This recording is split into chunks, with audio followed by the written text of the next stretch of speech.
श्री स्वामी समर्थ. माझं नाव अनिल आंबेगावकर. मी पुण्यावरून आलो आहे. मला डायबिटीजचा त्रास होता, युरिक ॲसिडचा त्रास होता आणि पायाच्या टाचेमध्ये ॲसिड साचल्यामुळे नीट चालता येत नव्हतं.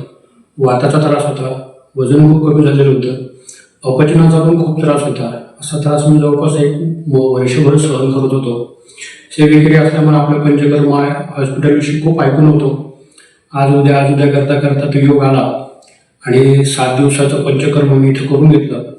आज मला सांगताना अत्यंत आनंद वाटतोय. माऊली कृपेनं आणि सर्व डॉक्टरांच्या ट्रीटमेंटमुळं माझे 7 दिवसामध्ये हे सर्व प्रश्न 99% संपलेले आहेत. जे पंचकर्म 7 दिवसात केलं, स्नेहन, स्वेदन, बस्ती, नस्य या सगळ्यांचा परिपाक किंवा परिणाम म्हणा की मी 7 दिवसामध्ये माझे जवळपास 2-4 वर्षाचे प्रश्न जवळपास 99% सगळे संपलेले आहेत. आणि डॉक्टरांनी पुढची सुद्धा ट्रीटमेंट मला औषधं व्यायाम वगैरे दिला आहे. त्याच्यामुळे मला 100% खात्री आहे की माझा अनेक वर्षाचा जो त्रास आहे तो पूर्णपणे संपणार आहे.